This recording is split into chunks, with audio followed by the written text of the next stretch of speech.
Ang pinakabagong Japanese revenge drama noong 2014 na show is Kija Defeated Is Until Destroyed in the Husband's Family. Full version na tumatagal ng 1 oras at 12 minuto ay opisyal nang inilabas ngayong araw. Si Minori ay may kahanga-hangang kasal pagkatapos ng 15 taon ang pag-ibigan ng mag-asawa ay napakatindi pa rin ang kanyang asawa ay ang kanyang first love pa mula pa noong high school. Naghawak kamay silang dalawa mula sa eskwelahan hanggang sa altar gumuhit ng isang romantiko love story. Palaging iniisip ni Minori na siya ang pinakamaligayang babae sa mundo hanggang sa isang araw na iwan ng kanyang asawa ang kanyang cellphone sa bahay. Aksidenteng nabasa niya ang text message sa screen ng cellphone.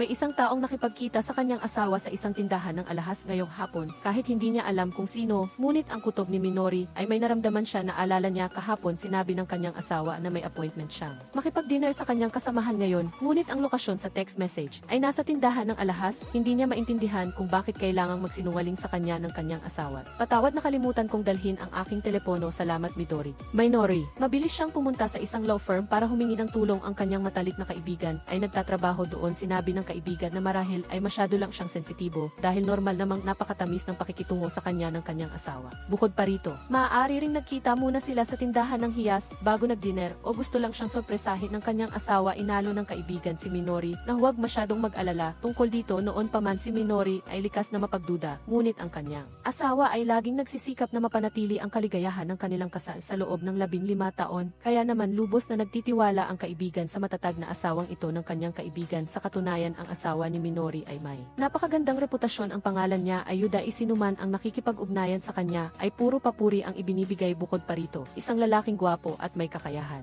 Ang kagaya niya ay humanga sa napakaraming babae sa kumpanya, ngunit hindi niya kailanman hinayaang masangkot siya sa anumang masamang chismis matapos malaman na ang kanyang asawa ay ang kanyang first love mula pa noong high school. Lalo siyang hinangaan ng mga kasamahan, kaya naman pinayuhan ng matalik na kaibigan ni Minori na huwag siyang masyadong mag-isip. Kahit nagumaan ang kanyang loob, hindi pa rin maiwasan ni Minori ang pakiramdam ng pagkabalisa. Pag uwi niya ng bahay, sinundo ng kanyang asawa ang kanilang anak mula sa paaralan at magkasama pa silang naghanda ng hapunan para sa kanya. Sa pagtingin sa perpektong asawa sa kanyang harapan, umapaw muli ang kaligayahan, kaya pansamantalang nakalimutan ni Minori ang kanyang mga alalahanin. Marahil siya ay masyadong sensitibo sa loob ng 15 taon kung gusto siyang lokohin ng kanyang asawa. Malamang matagal na niya itong ginawa, ngunit ng gabing iyon tumunog ang telepono ni Yuda. Muling bumangon ang pagkabalisa at pangamba ni Minori. Nagpasya siyang kunin ang telepono at tingnan, magkita tayo bukas, good night. Siguradong walang kasamahan ang magte-text ng ganito para malaman ang katotohanan. Palihim na sinundan ni Minori ang kanyang asawa sa tindahan ng alahas na kanilang pinagkasunduan. Hindi niya inaasahan na ang lalaking nagpakita ay isang high school student. Lumapit si Minori para tingnan ng mas malapitan si Yudai at ang high school student ay nagpapalitan ng matatamis na kilos parang magkasintahan. Baka siya ang kalaguyo ni Yudai. Pagkatapos ng ilang sandali, magkasama silang pumunta sa isang marangyang restaurant. May napakakomportableng kapaligiran sa pagitan nila, tila matagal na silang magkakilala. Hindi talaga makapaniwala si Minori sa kanyang nakita. Muntik na siyang hindi makatayo sa sandaling iyon. Isang babae ang lumapit at kalmadong umupo sa tabi ni Yudai. Sa pagtingin sa kanilang matalik na hitsura, marahil ang dalawang ito ang mismong magkasintahan. Sa isang iglap ang eksena ay biglang naging isang napakasayang pamilya ng tatlo. Isang pakiramdam ng sakit ang bumalot sa puso ni Minori. Biglang namatay ang mga ilaw. Nagdala ang waiter ng isang cake. Masayang hinipan ng babae ang mga kandila. Pagkatapos noon, kinuha ng high school student ang alahas na binili niya para ibigay sa babae. Dahan-dahang isinuot ni Yudai ang bracelet sa babae. Sigurado si Minori na hindi normal ang relasyon ng tatlong iyon. Kinabukasan, nagpunta ulit si Minori sa kanyang matalik na kaibigan para magbahagi ng damdamin. Pinayuhan siya ng kanyang kaibigan na una ay mangalap ng sapat na ebidensya. Pagkatapos ay maaari siyang maghain ng petisyon para sa diborsyo. Hindi mo ito mapapalampas. Sa isa pang Martes, sinabi ulit ni Yudai na mayroon siyang appointment para uminom kasama ang kanyang matalik na kaibigan. Noong high school, sinundan siya ni Minori sa isang barbershop. Pagkatapos ng ilang sandali, ang babae mula noon ay muling nagpakita. Doon, kahit ayaw niyang maniwala ang katotohanan, ay ganap ng nahayag sa harap ni Minori. Pilit niyang pinatigas ang sarili at kinunan ng larawan bilang ebidensya hanggang sa makita niya ang kanyang asawa na pumunta sa bahay ng babae. Kailangan na lamang tanggapin ni Minori ang mapait na katotohanan. Nais niyang malaman kung kailan nagsimulang lokohin siya ni Yudai ng gabing iyon habang naliligo ang kanyang asawa. Palihim na kinuha ni Minori ang kanyang telepono para maghanap pa ng ebidensya. Ngunit sinubukan niya ito ng maraming beses, ngunit mali pa rin ang password. Narinig ni Yudai ang pag-vibrate ng telepono. Muntik nang nahuli si Minori matapos makita ang larawan na kinunan ni Minori na tuklasan ng kanyang kanyang matalik na kaibigan na ang babae sa larawan ay isang kaibigan niya noong high school. Ang pangalan niya ay Rico Miyake. Sa katunayan, noong high school may isang babae na madalas maghanap kay Yuday. Mabilis na umuwi si Minori at hinanap ang kanyang graduation yearbook noon. Natagpuan niya ang larawan ng isang babae na nagngangalang Rico. Labis na nagulat si Minori, ibig sabihin bay magkasama na sila noon pa man. Pagsapit ng gabi, sinubukan ni Minori buksan ang telepono ng kanyang asawa gamit ang kaarawan ni Rico at tama ang password. Natuklasan ni Minori na maraming larawan ng kanilang tatlo sa telepono mula sa mga larawang ito. Nakita niya na matagal nang kasama ni Yuday ang mga ito, kasama niya ang high school student sa lahat ng mahahalagang pangyayari sa buhay nito simula noong bata pa ito. Unti-unting nadurog ang puso ni Minori kahit ang matalik niyang kaibigan hindi makahanap ng anumang impormasyon tungkol sa high school student, ngunit sigurado siyang hindi siya anak ni Yuday dahil dala niya ang apelyido ng kanyang ina. Ang kanyang buong pangalan ay Wataru Miyake, ngunit ang lahat ng ito ay sapat na ebidensya upang maghain ng diborsyo at humingi ng malaking halaga ng kabayaran. Para kay Minori, ilang milyong yen lang ang babayaran. Lubos na naunawaan ng kaibigan ang damdamin ni Minori, gayunpaman ang pangangalo niya ay hindi isang malaking krimen, kaya walang ibang parusa ang maibibigay. Gagawin niya ang kanyang makakaya upang makahingi ng pinakamaraming posibleng kabayaran para sa kanyang kaibigan. Sa sandaling ito na pagtanto ni Minori na ang pinoprotektahan ng batas ay hindi ang kasal kundi ang ari-arian. Kung ganoon, gagamitin niya ang sarili niyang paraan para pagbayarin ng mahal si Yuday. Para sa bawat magulang ang mga anak ang pinakamahalaga. Kung inagaw mo ang aking asawa, agawin ko rin ang iyong anak. Mabilis na nag-apply si Minori bilang guro sa high school kung saan nag-aaral si Wataru. Mula sa mga mata ni Wataru, sigurado siyang may damdamin ang binata. Para sa kanya, si Wataru ay gwapo at hinahabol ng maraming babae. Ngunit dahil sa pagkamahiyain ng pagiging teenager, ang mga babae ay naglakas loob lamang na lumapit ng dahan-dahan. Abutin iyon ng matagal. Sa kabilang banda, alam na alam ni Minori kung anong bagay ang madaling makapukaw ng damdamin sa edad na ito. Malambot ang kurbata mo. Humanap si Minori ng paraan para makalapit pa kay Wataru. Ang kanyang kilos ay nagpanahihiya at nagpakalito sa binata. Sa ganitong paraan, sigurado siyang malapit na niyang mahawakan si Wataru sa palad nang makitang nagsimulang magtrabaho si Minori. Nagtaka ang kanyang biyanan. Ipinaliwanag niya na malaki na ang kanilang anak at nagsasawa na siya sa bahay, kaya gusto niyang magtrabaho muli para gumaan ang kanyang pakiramdam. Part-time teacher lang din naman siya, 2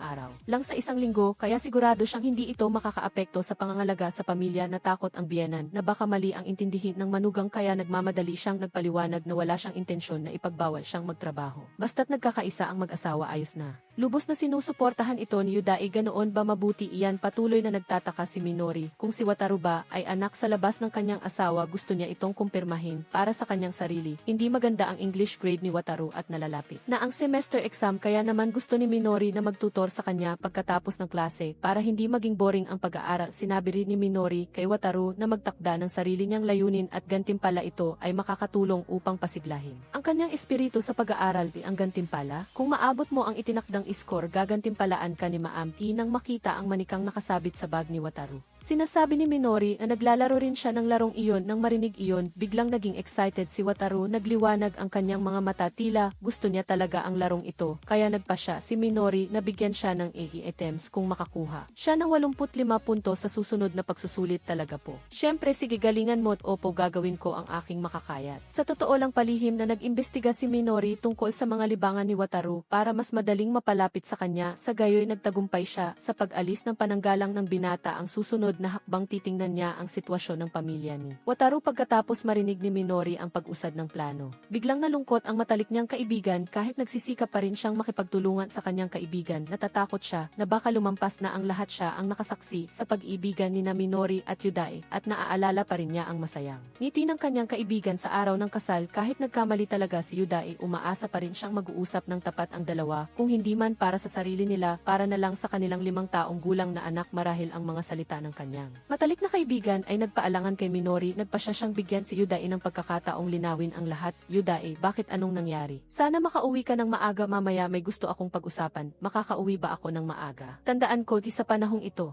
naging masipag sa pag-aaral si Wataru. Mabilis na tumaas ang kanyang mga marka. Kahit ang target na 85 puntos ay natapos ng mahusay, binigyan siya ni Minori ng napakaraming items sa laro, gaya ng ipinangako ng sinubukan ni Wataru maglaro gamit ang mga bagong item. Biglang tumunog ang kanyang telepono pala. Pagkatapos malaman ang mga resulta ng pagsusulit ni Wataru, sa pagkakataong ito agad siyang tinawagan ni Yuday para batiin. Salamat po, sinabi po ba ni Mama kay Papa? Nang marinig ang pangungusap na ito, nahulaan ni Minori na ang tumatawag ay ang kanyang asawa. asawa, opo nag-book na po si Papa ng restaurant, hindi na po kailangan, ay hang up ko na po, nasa klase po ako. Ang kakilakilabot na mga alaala ay muling tumakbo sa isip ni Minori, galit siyang nagtanong kay Wataru kung ang tumawag ay ang kanyang ama. Nang marinig ang tanong na ito agad na natahimik si Wataru. Pagkatapos ng ilang sandali nag-aatubili siyang sumagot. Sinabi niya na si Yudae ay maaaring ama, ngunit hindi rin siya ama. Sa madaling salita siya ang nag-alaga sa kanya na parang sarili niyang ama, parang isang ama. Pala bago ipanganak si Wataru, iniwan na ng kanyang tunay na ama ang kanyang ina, kaya wala siyang anumang alaala tungkol sa kanya. Hindi rin siya binabanggit kailanman ng kanyang ina. Simula pagkabata laging nasa tabi ni Wataru si Yudae at inaalagaan siya dahil napakaabala ng trabaho ng kanyang ina.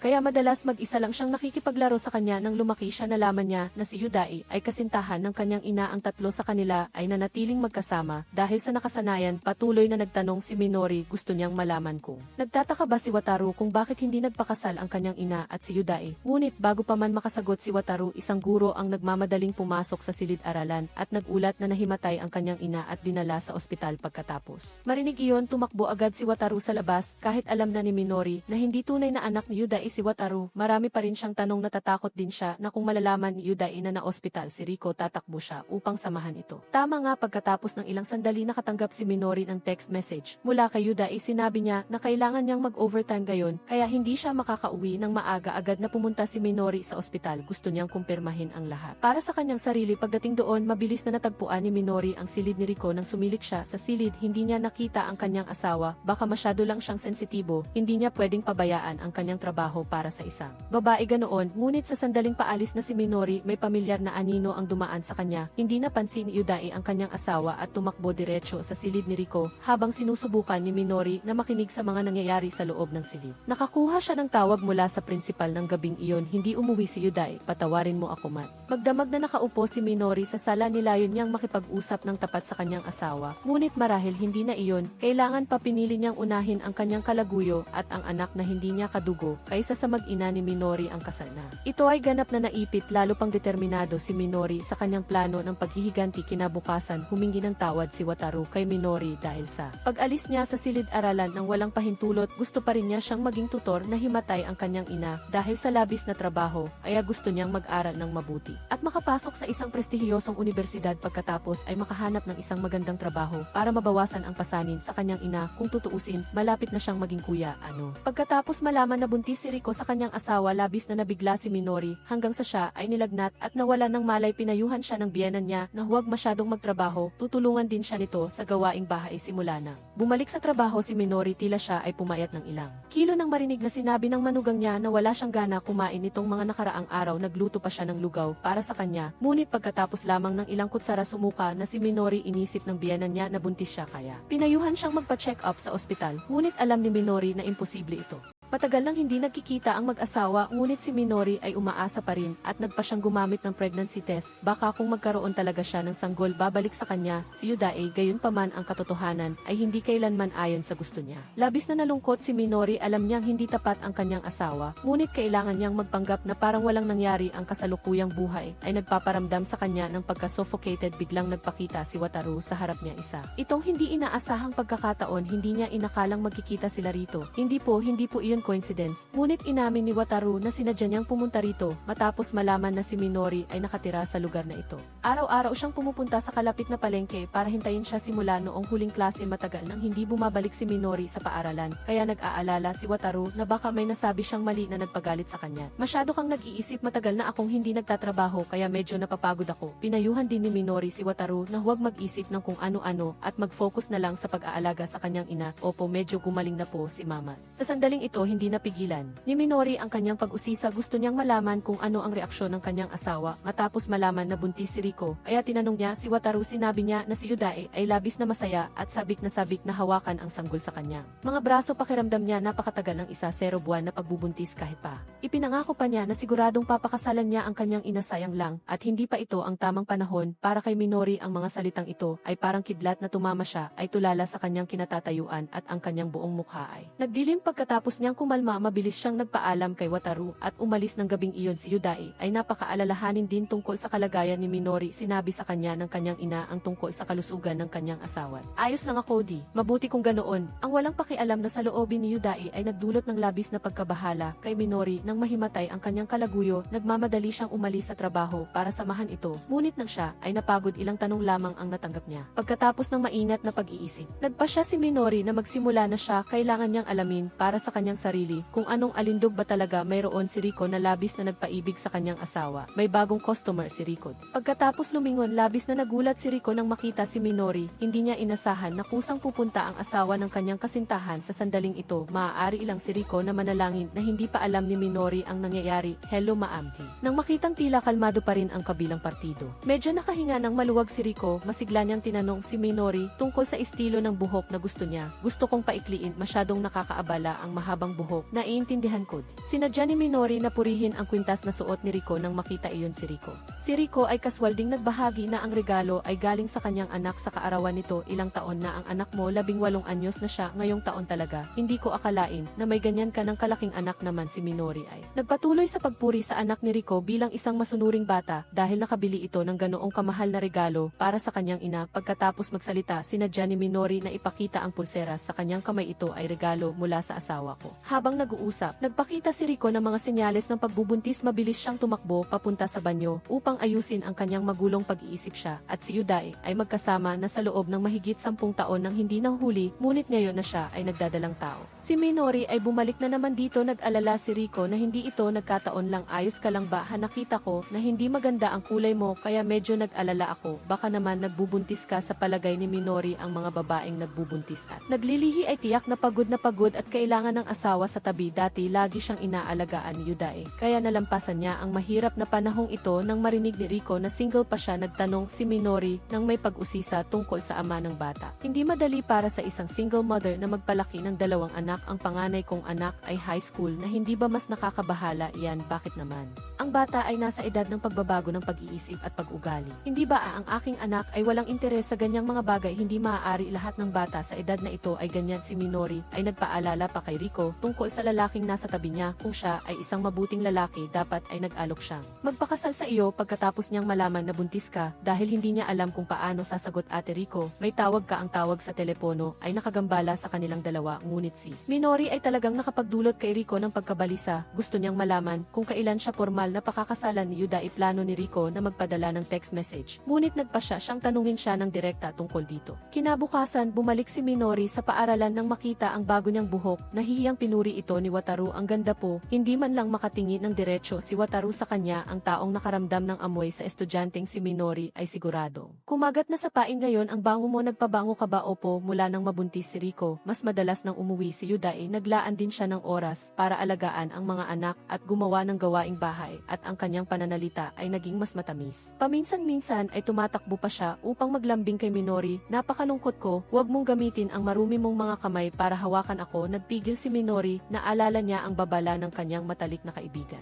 Kung ikaw ay determinado na maghiganti bago ka magtagumpay, hindi ka dapat mahuli. Dahil dito kailangan niyang ipagpatuloy ang pagpapanggap bilang isang mabuting asawa. Noong gabing iyon, si Wataru ay nagpadala ng mensahe kay Minori. Nais niyang makipag-date sa kanya para magkape ngayong weekend. Tila napansin din ni Rico ang kakaiba sa kanyang anak nang hindi sinasadyang makita niya ang bote ng pabango sa desk ng pag-aaral. Bigla niyang naalala ang sinabi ni Minori, ang aking anak ay walang interes sa bagay na ito. Lahat ng bata sa edad na ito ay ganyan. Dahil sa pag-aalala, nagpasya si Rico na surreptitiously tingnan ang computer ng kanyang anak. Agad na lumabas ang mga mensahe sa kanyang harapan. Kahit hindi niya alam kung sino ang kausap, si Rico ay hindi pa rin mapakalilihim niyang isinulat ang address at oras ng pagkikita. Nais niyang malaman kung sino ang babaeng nakaakit sa kanyang inosenteng anak na lalaki. Tumakbo si Rico sa coffee shop, ngunit nagkamali ng tao. Si Wataru pala, at ang 2 tao ay umalis na ng maaga. Nagtanong si Minori tungkol sa dahilan kung bakit nais siyang makita ni Wataru. Sinabi niyang napansin niya na medyo kakaiba ang ekspresyon niya mula nang marinig ang kanyang kwento tungkol sa pamilya kaya agad na nagpaliwanag si Minori. Sinabi niyang nag-aalala lamang siya na makaapekto iyon sa kalagayan niya sa paparating na pagsusulit. Nang marinig iyon, inamin ni Wataru na medyo komplikado ang sitwasyon ng kanyang pamilya, mahirap ipaliwanag ng maiklisa. Isa o dalawang pangungusap. Kung gusto mong makinig, sasabihin ko sa iyo, nagtitiwala ka ba sa akin? Syempre po. Sila ay nagtaksil.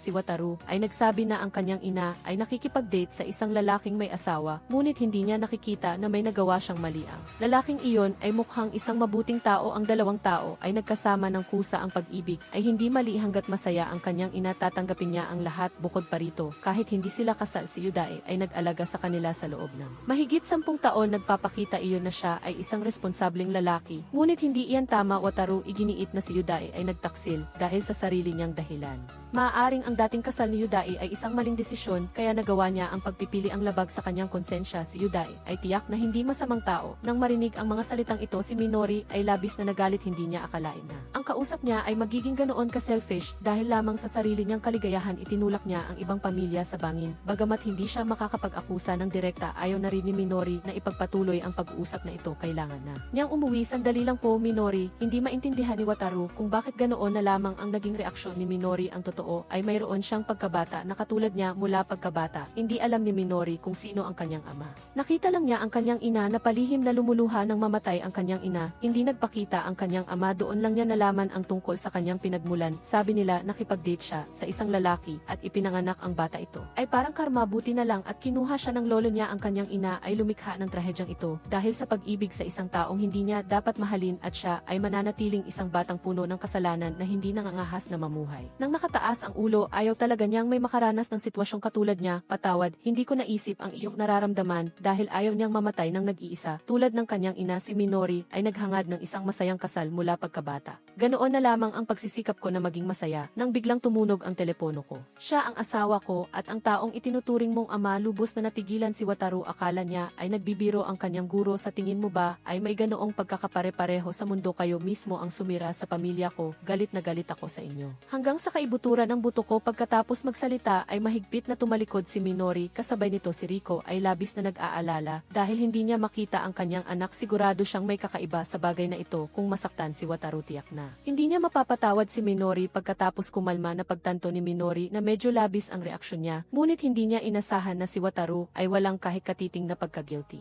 Lalo itong nagpagalit sa kanya. Walang Minori na guilty. Hindi ko ito palalampasin. Si Rico ay pumunta sa isang parke malapit sa bahay ni Minori at nakita si Yudae na naglalaro kasama ang kanyang anak. Sa sandaling iyon, sigurado na siya na si Minori ang nakilala ni Wataru. Bakit ka nandito? Sinabi ni Yudae na may lakad si Minori kasama ang kanyang kaibigan. Ngunit hindi niya alam kung sino ang kaibigan na iyon. Karaniwan ay hindi siya nakikialam sa pribadong buhay nito. Nag-alalang naghintay si Rico kay Wataru na umuwi, ngunit nang balak na niya itong tanungin, mabilis na umalis ito patungo sa kanyang silid. Nagbukas ng computer si Wataru. Natuklasan niya na na-block siya ni Minori. Biglang bumalot sa kanya ang isang pakiramdam ng pagkawala. Kinabukasan nang dumating si Wataru sa paaralan, agad siyang sinabihan ng kanyang kaklase na nagbitiw na si Minori. Bakit siya nagbitiw? Walang pananagutan. Ang matalik na kaibigan ni Minori ay nag-iisip na masyado siyang pabigla-bigla. Siguradong sinabi ni Wataru sa kanyang ina ang lahat. Malamang pati si Yudae ay nalaman na ang sitwasyon, kaya't ang lahat ng pagsisikap ay nasayang. Sa sandaling iyon, nagpadala si Yudae ng text message sa kanya. Sinasabi niyang may mahalagang bagay siyang kailangan pag-usapan. Sa kanyang karanasan, inakala ng kanyang matalik na kaibigan na pansamantalang nagsisisi lang si Yudae. Pagkatapos niyang malaman na nahuli na siya pagkaraan ng ilang panahon, babalik siya sa dati niyang ugali, mas lantad at labis pa kaysa ngayon.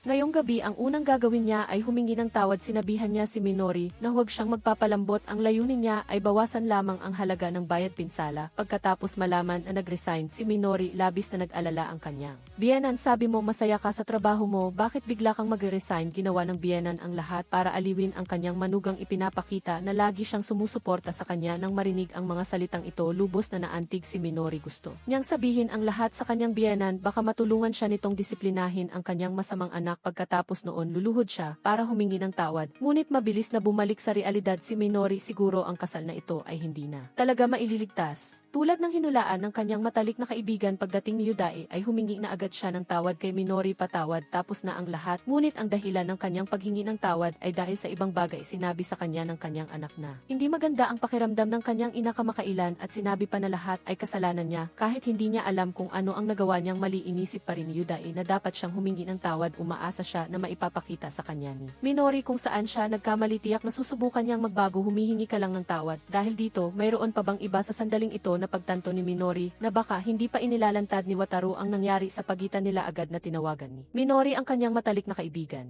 Maaaring dahil abala sa pagsusulit kamakailan si Wataru, kaya wala siyang oras na makipag-usap sa kanyang ina, ngunit para sa kaibigan niya masyadong walang kabuluhan iyon, magkasama sila ng kanyang ina, kaya hindi sila naubusan ng pagkakataon na mag-usap. Bukod pa rito, kung gusto talaga niyang magsalita, isang text o tawag lang ay sapat na para magbigay ng abiso. May isa na lang natitirang posibilidad, iyon ay ayaw din ni Wataru na ibunyag ito. Kung ganoon, maaari nilang subukang gawin siyang kakampi. Nila kakampi ba hinihinala ng matalik na kaibigan na talagang may nararamdaman na si Wataru kay Minori? Maaari nilang gamitin ang puntong ito upang ipagpatuloy ang kanilang plano ng paghihiganti kapakinabangan. Sa mga araw na ito, si Wataru ay patuloy na naghihintay sa pintuan ng opisina ng guro. Dahil walang resulta, nagpasya siyang hanapin si Minori ng mag-isa. Kasabay nito, si Riko ay nabalitaan na umalis ang kanyang anak sa klase at umalis sa paaralan. May nangyari ba kay Minori, tatay? Wataru mabilis na nakabawi si Minori pagkatapos makita si Yudae. Inakala niya na hindi pa alam ni Yudae ang tungkol sa relasyon nila ni Wataru. Ito ba ang kaibigan mo, Yudae? Nagmadali si Yudae na ipaliwanag na si Wataru ay anak ng isang kaibigan noong kolehiyo at nagkita lang sila ng ilang beses. Upang maibsan ang tensyon, ipinakilala ni Yudae ang kanyang asawa at anak kay Wataru ng pilit. Napakasaya kong makilala ka. Ako ang asawa niya, ako si Mizaki. Wataru, sinabi ni Yudae kay Minori na umuwi muna at pagkatapos ay hinila si Wataru sa gilid upang magbalik tanaw. Kunwari pag uwi ng bahay, sinabi ng anak ni Minori na nakakita siya ng isang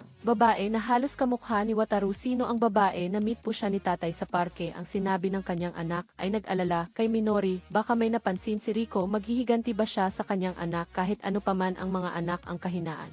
Sinumang ina sa kabilang banda itinulak ni Yudae si Wataru sa dingding at mahigpit siyang pinagalitan. Sinabihan niya si Wataru na huwag lumapit sa bahay niya. Kahit na ilang araw na kayo ni Riko ay patuloy na nagpapakita, si Wataru ay nagmadaling humingi ng tawad kay Yudae at nangakong magiging mas maingat, ngunit hindi pa rin niya napigilan ang pagpuri. Ang ganda po ng asawa ninyo, ano ang sinasabi mo? Magkaiba ang estilo niya sa nanay ko. Si Yudae ay nalito at hindi alam kung paano sasagot ng araw na iyon. Nagtanong si Minori kung ano ang pinag-usapan nila ni Wataru. Si Yudae ay nag-atubili at sinabing nagbalik tanaw lang sila, ayaw nang magtanong pa ni Minori. Sa sandaling ito, ang kanyang anak ay humingi ng gatas. Tiningnan ni Minori ang refrigerator at nakita na wala na siyang gatas. Nagpasya siyang lumabas at bumili. Nagulat siya nang makita si Wataru na hindi pa umuuwi. Humingi ng tawad ang bata dahil hindi niya inalala ang nararamdaman ni Minori noong nasa beach siya. Nang makauwi siya ay marami siyang napag-isipan. Natawa si Wataru nang isipin na siya mismo ang nakinabang sa maling kasal na ito. Ayaw na niyang takasan ang katotohanan tungkol sa relasyong may ibang kasama ng kanyang ina. Kung ikukumpara sa paghingi ng tawad ni Wataru, mas interesado si Minori sa sinabi niya kay Yudae. Tinanong mo ba siya kung gusto niya talagang pakasalan ang nanay mo? Ito rin ang bagay na gusto ring malaman ni Minori. Ang sagot ni Yudae ay malabo pa rin tulad ng dati. Gayunpaman nangako siya kay Wataru na mas mahal niya si Riko kaysa sa kanyang kasalukuyang asawa. Humingi ng tawad si Wataru kay Minori. Alam niyang ang sinabing iyon ay labis na makakasakit kay Minori, ngunit ayaw magsinungaling ni Wataru sa kanya. Sandali lang nalungkot si Minori. Bigla siyang lumapit kay Wataru at nagtanong, ikaw ba ay nasa panig ko? Gagawin mo ba ang kahit anong bagay para sa akin? Noong gabing iyon, huli na nang umuwi si Minori. Hindi sinasadya niyang narinig si Yudae na tumatawag sa telepono na mailabis na pagkabalisa. Alam ko, ngunit kung matuklasan ito, lahat ng pagsisikap ay masasayang. Kailan ko ba makukuha ang pera? Wala na akong oras. Kung hindi ang kasal ko kay Minori ay wala nang saysay. Kahit na ilang malalaking pangusap lang ang narinig niya, labis na nagulat si Minori. Ano ba talaga ang ibig sabihin ng mga salita ni Yudae? Hindi niya napigilan ang magtanong kung sino ang tinawagan ni Yudae. Nagulat si Yudae, ngunit sa reaksyon ni Minori tila wala pa siyang napansing kakaiba. Ginawa niyang dahilan ang trabaho. Ang empleyado ni Yudae na si Nanamu ay patuloy na nagkakamali na nakakaapekto sa pagganap ng buong grupo. Kahit na naisahan niya si Minori, hindi pa rin mapakali si Yudae. Tinanong ni Yudae Yudae si Minori kung libre ba siya ngayong Biyernes. Iyon ang anibersaryo ng kasal nila, matagal na silang hindi nagdiriwang upang ipakita ang kanyang sinseridad. Gusto ni Yudae na mag-book ng mesa sa isang marangyang restaurant. Pag uwi ni Yudae, pinaalalahanan siya ng kanyang ina na matagal na siyang hindi nagdiriwang ng anibersaryo ng kasal nila ni Minori. Ngayon, kailangan niyang pumili ng isang makabuluhang regalo. Siya mismo ang pumili ng isang diamanteng kwintas at sinabihan si Yudae na tingnan ito, kailangan mong pahalagahan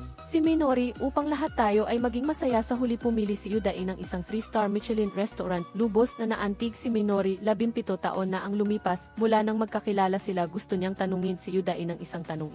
Tanong na matagal nang gumagambala sa isip ni Minori sa loob ng 17 taon. Talagang minahal mo ba ako? Nagulat sa tanong si Yudae ay nalito at hindi alam kung paano sasagot. Sa sandaling ito, tumunog ang telepono ni Minori. Tumawag ang ospital at sinabing nawala ng malay ang lolo niya. Umaasang makakapunta siya kaagad sa ospital. Gusto ni Yudae na sumama kay Minori, ngunit tumanggi siya. Gusto niyang manatili siyang doon at pag-isipan ng mabuti ang tanong gusto niya talagang malaman ang sagot. Sinabi ng doktor kay Minori na kumalat na ang cancer cells ng lolo niya at hindi maganda ang sitwasyon. Labis na nagsisisi si Minori dahil masyado siyang nagbigay ng oras para sa kanyang pamilya at nakalimutan niya ang kalusugan ng kanyang lolo. Inaliw siya ng kanyang lolo. Ang kapanganakan, pagtanda, pagkakasakit at pagkamatay ay normal. Sinabi niya na alam niyang hindi na siya magtatagal. Bago siya mamatay, may isang napakahalagang bagay siyang gustong sabihin kay Minori. Huwag kang magsalita ng ganyan, gagaling ka rin kaagad. Tinanong ng lolo si Minori kung alam ba niya ang pinagmula ng pulseras. Ang alam lang ni Minori ay ito ay isang alaala mula sa kanyang ina. Ito ang singsing na pangako na ibinigay ni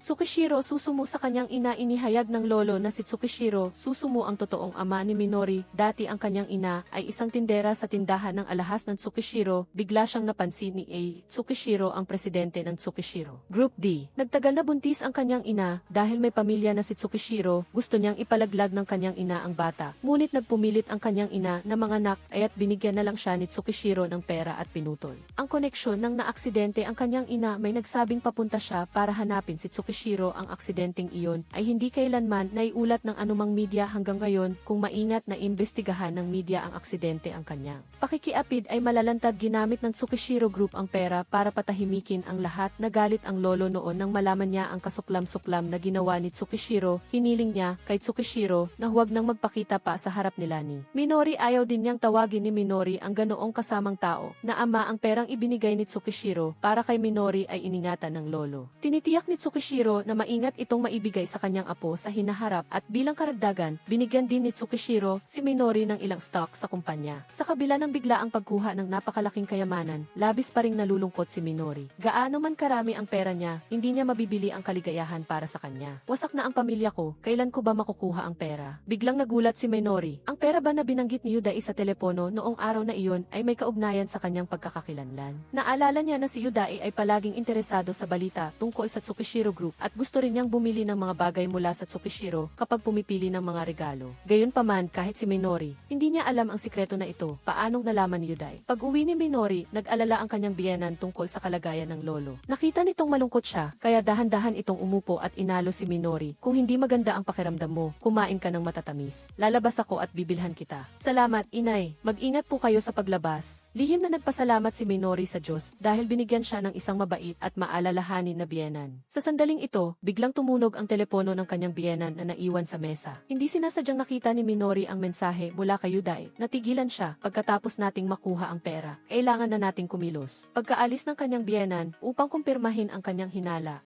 gamit ang computer, nag-login si Minori sa social media account ng kanyang biyenan. Hindi niya inasahang matuklasan na may pribadong group chat sina Yudae, Rico, at ang kanyang biyenan. Sa grupo, tinalakay nila kung kailan mamamatay ang lolo ni Minori. Hindi makapaniwala si Minori sa kanyang nakita. Lahat ay kasinungalingan. Tinawag pa ni Rico ang biyenan niya sa group chat na mahal na biyenan. Ang mga larawan nilang tatlo ay nagpatunay na ang kanyang biyenan ay palaging kampi kay Rico mula pa sa simula. Kainis, umuwi ang biyenan na may dalang matatamis at patuloy na nagkunwaring nagmamalasakit kay Minori. Nagkunwari siyang nakikipagtulungan sa biyenan upang malaman kung paano nalaman ng mga ito ang sikreto ng kanyang pagkakakilanlan. At Minori ay matalinong nagtanong tungkol sa nakaraan ng kanyang biyenan, umaasang makahanap ng mga pahiwatig. Marahil dahil malapit na niyang makamit ang kanyang layunin, nagpakampante ang kanyang biyenan. Hindi siya nagduda at ikinuwento kay at Minori ang tungkol sa kanyang nakaraan. Ito ako noong bata pa, noong panahong iyon ay sikat din ako. Noong bata pa siya, nakilala niya ang ama ni at Yudae sa isang beauty contest. Pagkalipas ng maikling panahon,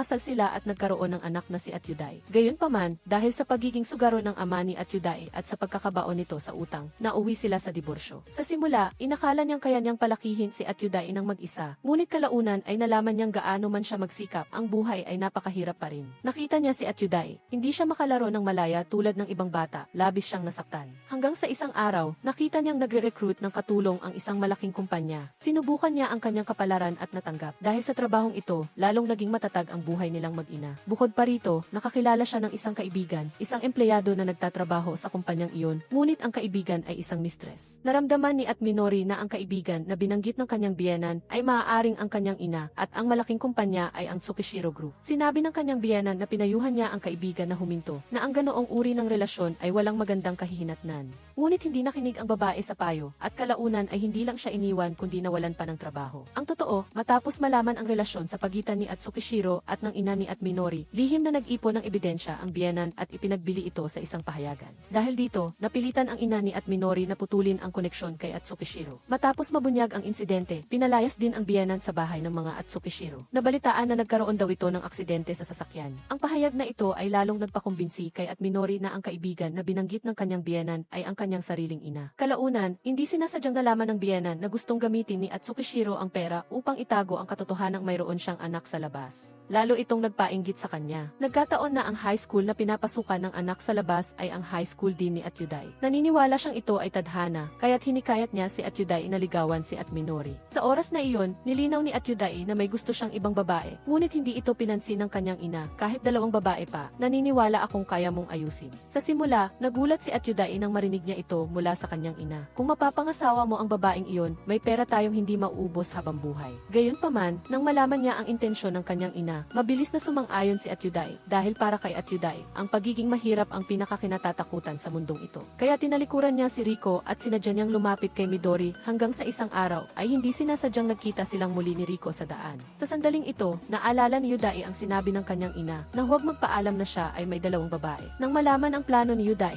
labis na nagalit ang kanyang matalik na kaibigan. Higit pa rito, ayon sa batas ng Hapon, ang halagang minana ni Minori mula sa kanyang lolo kahit magdiborsyo ay hindi maaaring hatiin sa kanyang asawa. Tiyak na mayroon pang ibang plano si Yudai at ang kanyang ina upang agawin ang ari-arian. Pinayuhan niya si Minori na mabilis na putulin ang ugnayan sa kanila. Tapos na akong maghanda ng divorce papers, maaari tayong magsimula anumang oras. Ngunit tila nag-aalangan si Minori, pakiramdam niya iwalang kasalanan si Wataru. Pagsasama-samahin siyang walang kinalaman ang bata. Pinaalalahanan ng matalik niyang kaibigan si Atminori na huwag siyang maging malambot ang puso. Kahit anong mangyari, ang estudyanteng iyon ay anak ng mistress. Ang katotohanan ito ay hindi magbabago. Sa kabilang banda, nangako muli si Atyuday kay Atriko na pagkatapos mailipat ni Atminori ang lahat ng shares sa kanya, hihiwalayan na niya ito. Sa totoo lang, sawa na si Atriko sa mga walang kabuluhang pangako ni Atyuday. Magiging maayos ba ang lahat ayon sa plano? Huwag kang mag-alala, si Atminori ay matalino lang sa panlabas. Sa totoo lang, tanga siya. Bigla siyang nagkaroon ng ganoong kalaking pera. Siguradong hindi niya alam ang gagawin. Sa oras na iyon, sabihin lang natin sa kanya na financial investment iyon. Siguradong ililipat niya sa atin ang lahat ng pera. Talagang kilala mo ang asawa mo. Sinabi ni Atyuday kay Atriko na maging mapagpasensya. Marami pang kailangang gawin sa mga papeles ng diborsyo. Sa oras na iyon, papalitan natin ang pangalan ni Atsubasa ng Atkume. Nang mabanggit si Atkume, biglang nag-ingat si Atriko. Dali-dali siyang pumasok sa silid tulugan ni Atwataru at tiningnan ang test paper ng bata. Natuklasan niya ang Atkume din ang pangalan ng tutor ni Atwataru. Tiyak na hindi ito nagkataon lamang. Lahat ng mga pahiwatig ay tumuturo sa iniisip ni Atriko. Maaga kinabukasan, inayos ni Atwataru ang dalawang malaking bagahe. Tinanong ni Atriko kung saan siya pupunta, ngunit hindi sumagot si Atwataru. Hiniling ni Atriko kay Atwataru na maging matino, huwag magpadala sa kagandahan. Si Ida at ang iyong bagong ina ang pamilya mo, huwag kang magpalamang sa babaeng iyan, ang layunin niya ay maghiganti sa atin. Sinabi ni Wataru, Viko, na alam niya ang lahat kahit pag ginagamit siya, handa siyang sumang-ayon. Ang pahayag na ito ni Wataru ay tuluyang nagpabagsak kay Viko, Minori. Hindi niya maintindihan kung bakit alam na ng kanyang anak na ginagamit siya ni Minori, Ida. Pero pinili pa rin kumampi sa kanya, tayo ang biktima, bakit ganito ang anak ko? Tinanong pabalik ni Wataru, ang kanyang ina, alam na alam mo na may asawa at anak si Yudai, kaya bakit ka pa nakipagrelasyon sa kanya? Hindi ka ba nakakaramdam ng pagkakasala, dahil ba ikaw ang nakikinabang kaya hindi ka makisimpatya sa sakit na nararamdaman namin? Ang pagkadesperada ba ng taong pinagtaksilan? Ikaw ang may kasalanan. Bakit ka ganyan, walang hiya? Si Rico ay nagpalusot na gusto lang niyang makahanap ng isang mabuting ama para kay Wataru. Ang totoo niyan, nag-iisa ka lang, gusto mo lang ng atensyon ng lalaki. Huwag mo akong sisihin. Ayoko nang marinig kahit anong sigaw at pagmamakaawa ni Rico. Determinado pa ring umalis si Wataru. Malakas ang ulan sa labas. Sa katunayan, hindi rin alam ni Wataru kung saan siya pupunta. Sa sandaling ito, si Minori ay nagliligpit ng damit nang tumunog ang doorbell. Wala nang mapupuntahan, napilitan si Wataru na puntahan si Minori. Nakatayo siya sa harap ng pinto nito, basang-basa. Anong nangyari sa iyo? Dahil sa takot na magkasakit si Wataru, humanap si Minori ng damit na susuotin nito. Na ipinadala ni Yuda isa kanya para palitan at sinabihan siyang maligo. Bigla niyang naalala na nakalimutan niyang ibigay ang tuwalya. Nang buksan niya ang pintuan ng banyo, nahihiyang tumalikod si Minori. Sinamantala ni Wataru ang pagkakataon at niyakap siya mula sa likuran. Namiss kita ng sobra. Biglang naalala ni Minori ang sinabi ng kanyang matalik na kaibigan. Siya ay anak ng kabit, hindi ka dapat magpadala sa sandaling ito. Habang pinupunasan ang buhok ni Wataru, tinanong ni Minori kung anong nangyari sa kanya. Nag-away kami ni Mama at umalis ako ng bahay. Nangako si Wataru kay Minori na magiging kasama niya at gagawin niya ang lahat para sa kanya. Kaya gusto niyang lumayo sa kanyang ina. Ito ang pinakamahusay na paraan na naisip niya para suportahan si Minori. Lahat ay kasalanan ng kanyang ina.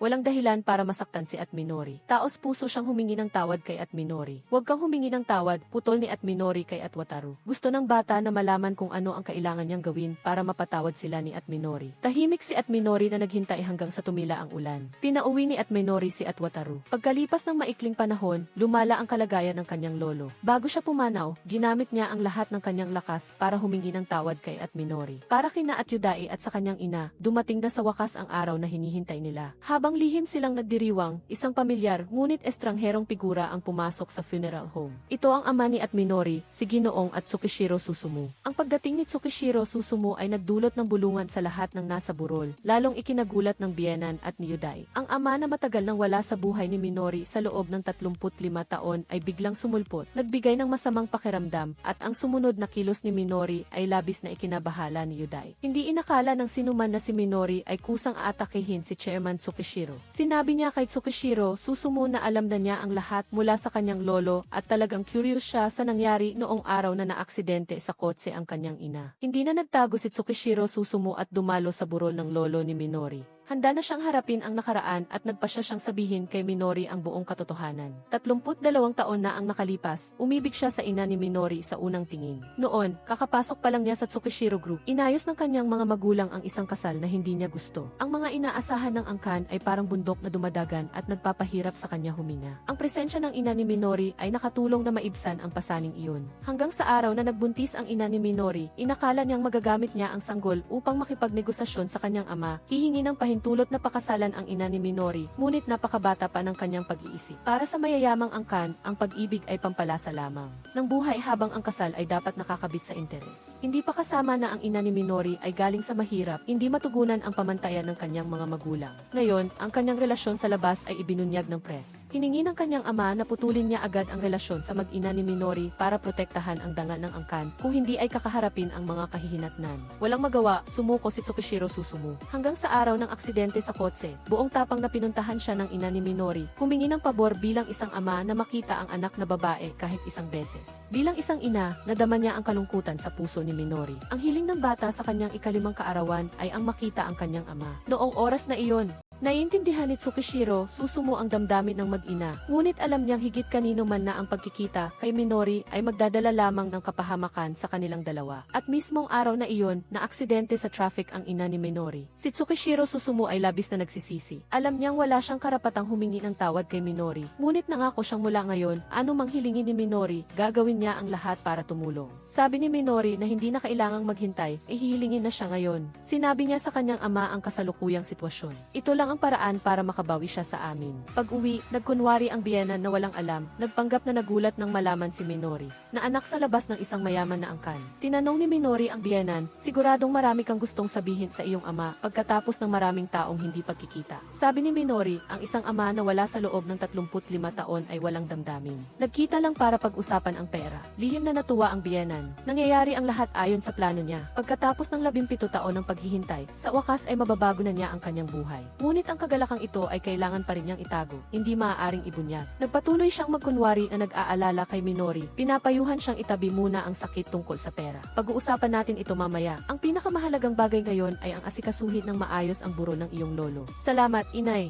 Sa puntong ito, wala nang pakialam ang biyenan kay Minori at sa lolo nito. Sa isip niya, nagsimula na siyang magplano ng paglalakbay at pamimili. Ngunit habang gumaganda ang pangarap, mas masakit ang katotohanan. Ang unang regalo ni Tsukishiro Susumu sa biyenan ay ang pagputol sa kanyang pinagkukunan ng kita. Labis siyang nagulat sa biglaang pagtanggal sa trabaho, ngunit mabilis siyang kumalma. Sa bandang huli, mayroon siyang malaking halaga ng pera na malapit nang dumating. Marahil, ito ang paraan ng Diyos para masanay siya sa bagong buhay. Hindi na niya kailangang magpakahirap at gumawa ng maraming trabaho ng sabay-sabay. Gayunpaman, ang patuloy na pagtanggal sa kanya sa trabaho ng iba pang mga employer ay nagpainda sa kanyang may mali. Sa isip na mayroon siyang ginawang masama, ang una niyang naisip ay si Tsukishiro Susumu. Pag-uwi, tinanong niya si Minori, ano ang sinabi mo sa iyong ama noon? Pakiramdam niya, ang Tsukishiro Group lang ang may kakayahang paulit-ulit na tanggalin siya sa trabaho. Nang makita ang nanlulumong anyo ng biyenan, ayaw nang maglihim ni Minori. Tama ang hula mo, ako mismo ang gumawa niyan. Halos himatayin ang biyenan nang marinig ang sagot ni Minori. Tinanong niya si Minori kung bakit niya ginawa iyon. Kalmadong sinabi ni Minori, huwag kang magalit, inay. Maaari kitang irekomenda sa pamilya Tsukishiro para maging katulong. Ang malaking kumpanya na binabanggit mo ay ang Tsukishiro Group. Hindi ba? Sinabi ni Minori sa biyenan na pumayag agad si Tsukishiro, Susumu nang marinig ang mungkahi. Matapos ang 35 taon, may utang pa rin silang hindi nababayaran. Nang araw na iyon, nalaman ni Tsukishiro, Susumu na ang biyenan ang nagbenta ng balita tungkol sa kanyang relasyon sa labas sa press. Siyempre, hindi niya ito palalampasin. Bagong galit at lumang hinanakit, oras na para singilin. Nang marinig ito, nanginig ang dalawang binti ng biyenan at bumagsak sa lupa. Lumapit si Minori at pinaalalahanan siya tungkol sa kanyang plano sa paglalakbay at pamimili. Mas mabuting pag-isipan mo itong mabuti, inay. Wala kang matatanggap kahit isang kusing. Ang lahat ng iyong mga ilusyon ay mas mabuting itigil mo na. Nang marinig ang mga salitang ito mula kay Minori, nabaliw ang biyenan at tinanong siya kung bakit siya nilinlang. Nilinlang kita, haha, naisip ni Minori. Paano siya magiging walang hiya na manumbat sa iba? Ang ingay sa labas ay nagising si Truba sa lumingon ang biyenan at sinigawan ang bata. Masama ka, galit ako sa iyo. Napagtanto ng biyenan na nawalan siya ng kontrol, ngunit huli na ang lahat. Ngayon, pati ang apo niya ay galit na sa kanya. Ang tanging alalahanin sa puso ni Minori ay nalutas na rin. Gagamitin niya ang pagkakataong ito para putulin ng tuluyan ang relasyon sa pamilya Yuday. Hindi rin maganda ang kalagayan ni Yuday. Ang mga customer na pinaghirapan niyang kunan ng kontrata ay isa-isang nagkansela. Hindi pa siya nakakaintindi kung ano ang nangyayari. May nagulat sa kanya na may isang gwapong lalaki ang gustong makipagkita sa kanya. Ang dumating ay si Misak Wataru. Nataranta si Yuday sa biglaang pagdating ni Wataru. Bago pa siya makapag-isip ng paraan para harapin ito, diretsong sinabi ni Wataru sa harap ng lahat, sana makipaghiwalay ka sa nanay ko, ha? Ang pangungusap na ito ay nagdulot ng gulo sa buong opisina. Nagbulungan ang mga kasamahan. Ang imahe ng isang mabuting asawa na matagal nang binuo ni Yuday sa loob ng mahigit 10 taon ay tuluyang gumuho. Matapos mabunyag ang pagtataksil, nawala ng kontrol si Yuday at ibinuhos ang galit kay Wataru. Tinanong niya, bakit hindi ka makipag-usap sa akin ng pribado, sa halip na gambalain ako sa aking trabaho? Naiisip mo ba kung ano ang magiging kahihinatnan? Naunawaan ni Wataru ang mga kahihinatnan. Sa ganitong paraan lang, seryoso siyang haharap sa problema. Sinumbatan ni Yuday si Wataru na walang utang na loob. Pinakain kita sa loob ng 10 taon, pero pinalaki ko ang isang anak na walang utang na loob. Ang mga salitang ito ni Yuday ay lalong nagpakumbinsi kay Wataru na tama ang kanyang desisyon. Ang lalaking ito sa harap niya ay hindi karapat-dapat na pagtiwalaan niya at ng kanyang ina ng kanilang buong buhay. Nang makita ang totoong mukha ni Yuday, labis na nalungkot at nawala ng pag-asa si Wataru. Sa oras na ito, si Minori lamang ang maaari niyang kausapin. Ganoon din si Minori. Nagtiwala siya kay Yuday sa loob ng 17 taon, ngunit sa huli ay ganito ang kanyang malagim na kapalaran.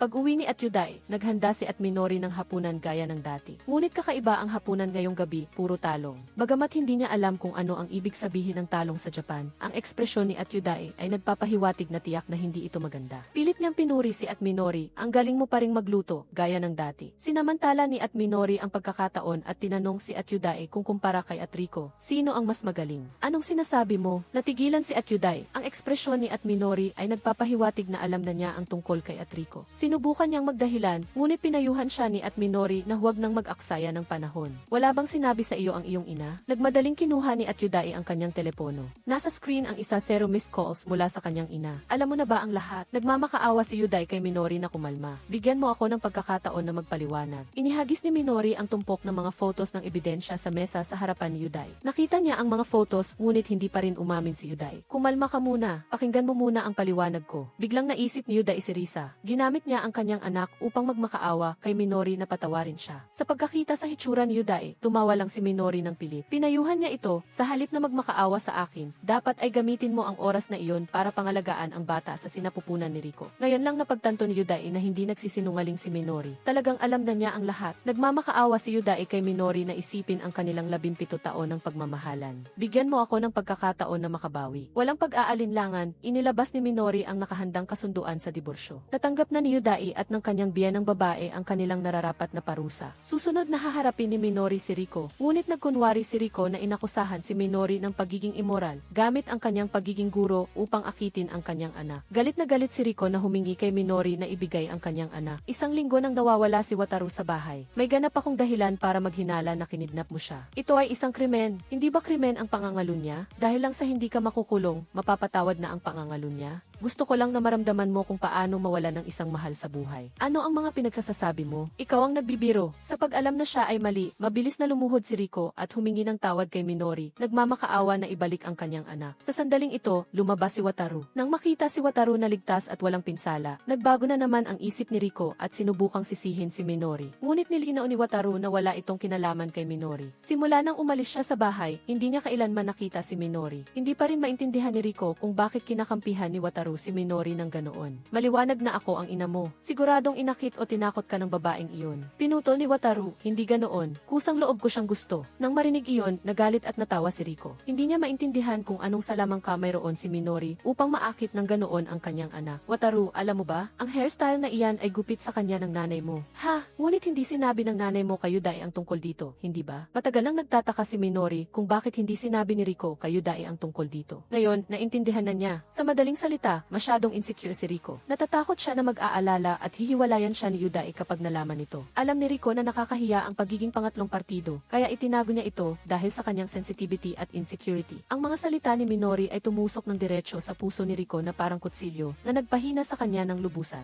Patuloy niyang iginiit na siya lang ang mahal ni Yuday. Malapit na silang magpakasal. Ipinangako namin na sabay naming palalakihin ang bata sa sinapupunan. Nang makita na patuloy na nililinlang ng kanyang ina ang sarili, pinayuhan siya ni Wataru na maging matino. Babalik ako, ngunit may isang kondisyon. Anong kondisyon? Dapat mong tapusin ang iyong relasyon kay Yuday. Ang taong iyon ay nagdadala lang ng gulo sa iba. Hindi magtatagal, makikipagdiborsyo rin si Minori sa kanya. Sino ang pipiliin mo, ako o si Yuday? Ikaw ang magdesisyon. Sa hindi pagpansin sa romansa, malinaw na isang madaling tanong ito upang sagutin. Kusa siyang nagpunta kay Yuday dahil kakahiwalay pa lang ni Minori sa kanya. Siyempre, gusto ni Yuday na makahanap ng aliw kay Rico. Seryoso siyang nagsalita kay Rico na nagpasya siyang makipagdiborsyo na kay Minori. Malapit na kitang pakasalan at maging tunay na ama ni Wataru. Ngunit sa pagkakataong ito, nagkamali ng kalkulasyon si Yuday. Ngayon ay malinaw na naiintindihan na ni Rico na ang damdamin sa pagitan nila ni Yuday ay hindi pag-ibig. Tayo ay isa lamang piyesa upang makamit lamang ng kanyang ina ang kanyang layunin. Napakatanga ko. Ako ay niloko ni Yuday sa loob ng mahigit 10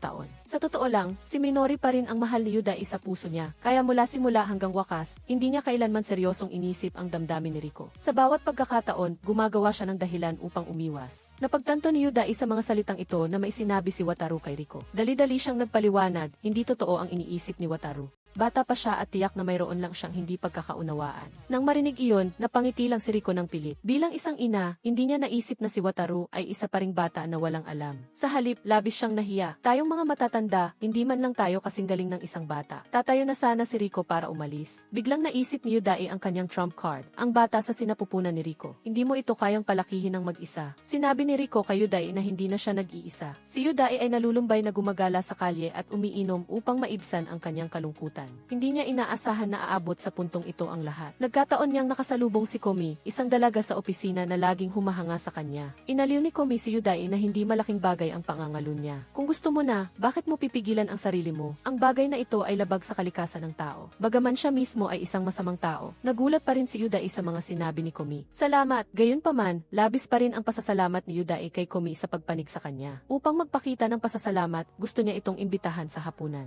Sinabi ni Komi kay Yuday na huwag siyang magkamali. Wala akong pinapanigan. Nagmumula lang ako sa pananaw ng tao. Normal lang na makita ang bago at makalimutan ang luma. Ngunit iba na ang mahuli. Ang mga lalaki ay maaaring maging masama, ngunit hindi sila maaaring maging hangal, lalo na ang mga madalas na minamaliit ang mga babae. Sa sandaling ito, may isa siyang bagay na gustong sabihin sa mga lalaking ganoon, pumunta kayo sa impyerno, kayong mga tarantado. Dahil sa iskandalo na nagdulot ng masamang epekto, ibinaba ang posisyon ni Yudae at binawasan ang sweldo niya ng kumpanya. Hindi maintindihan ng kasamahan niyang si Akagi. Hindi ako naniniwala na nagtaksil ka dahil sa pera. Ilang 17 taon mayroon sa buhay ng isang tao. Kung hindi mo mahal ang asawa mo, paano ka makakasama sa kanya sa loob ng 17 taon? Nakakakilabot isipin. Sinabi ni Akagi ang totoo. Kung hindi niya mahal si Minori, paano nakayanan ni Yudae hanggang ngayon? Ang sinasabi mo na gusto ng nanay mo na agawin ang ari-arian ni Minori ay isa lamang dahilan upang bigyang katwiran ang iyong pagtataksil. Huli na upang matanto ito ngayon. Kinabukasan, umuwi si Minori. Ang bahay ay magulo. Si Yudae ay mukhang patay gutom na parang tumanda ng 0 taon. Nang makita niya ang kasunduan sa diborsyo sa mesa na hindi pa napipirmahan, tinanong niya kung kailan siya pipirma. Lumuhod ulit si Yudae at humingi ng tawad kay Minori. Nagmamakaawa na patawarin siya. Hindi ko pinahahalagahan ang kaligayahan na mayroon ako. Ngayon ko lang napagtanto na ikaw pa rin ang pinakamamahal ko. Inamin niya na noong una, nilapitan niya si Minori dahil sa pera at sinunod niya ang sinabi ng kanyang ina. Ngunit pagkatapos, nanirahan tayong magkasama at nagkaroon ng anak, si Tsubasa. Sa prosesong iyon, hindi ko na malaya na nahulog na ako sa pag-ibig sa iyo. Nang marinig iyon, natawa si Minori ng may pagkaawa at kapaitan.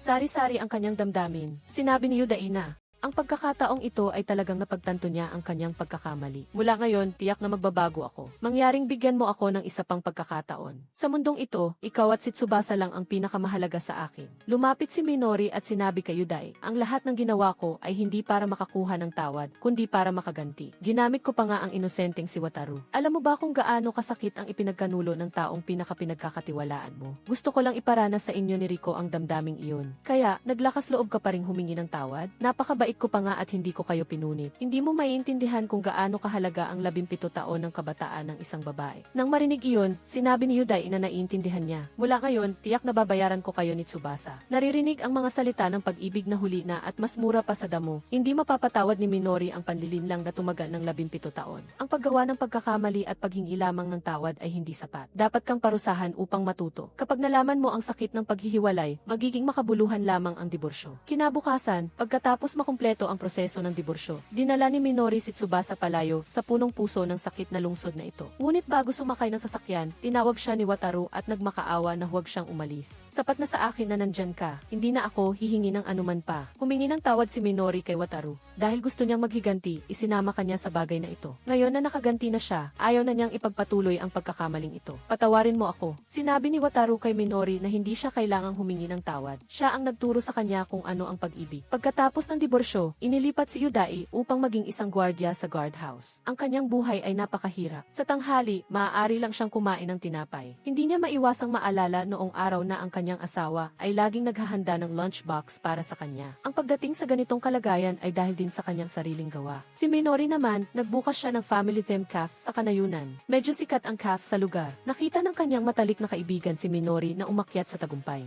Nagsuggest kaagad ang kanyang kaibigan, bakit hindi mo subukang magsimula ng bagong relasyon? Sa pagbanggit nito, hindi na iwasan ni Minori na mapahiya. Kamakailan, ipinakilala siya ng isang regular na customer sa isang nag-iisang ama na nagngangalang Taguchi. Ang kanyang kalagayan ay medyo maganda. Bagaman mas masahol ang kanyang hitsura kaysa sa kanyang ex-husband, mukha siyang matapat at maaasahan. Nagpaplano akong subukang makipag-date sa kanya. Nagkataon na si Taguchi ang ama ng kaklase ng anak ni Minori. Nang si Minori ay punong-puno ng pag-asa, naghahanda na siyang magsimula ng isang bagong kabanata. May isang pamilyar na anino ang nagpakita sa kanyang buhay. Hindi inaasahan ni Minori na pagkatapos ng 7 taon, makikita niya ulit si Misaki Wataru dito. Sinabi ni Wataru na nagkataon lang na naitalaga siyang magturo dito. Naguguluhan, tumakbo palayo si Minori. Hindi siya naniniwala na ito ay nagkataon lamang. Pinili ko ang malayong rural na lugar na ito upang kalimutan ang lahat. Paanong nalaman ni Wataru na nandito ako? Nag-isip ng nag-isip si Minori, ngunit hindi pa rin niya maintindihan. Ang mas nagulat kay Minori ay nang puntahan ni Wataru ang kanyang cafe. Mausisa si Minori na nagtanong kung bakit siya pumunta sa baryo na ito. Ipinaliwanag ni Wataru na noong college pa siya, nag-ensayo siya rito. Naakit siya sa tanawin dito, kaya pagkatapos niyang magtapos, kusang loob siyang nag-apply para magturo dito. Bagaman hindi niya alam kung totoo ba iyon o hindi, binati pa rin ni Minori si Wataru sa pagkamit ng kanyang pangarap na maging isang guro. Nakamit mo na ang pangarap mo.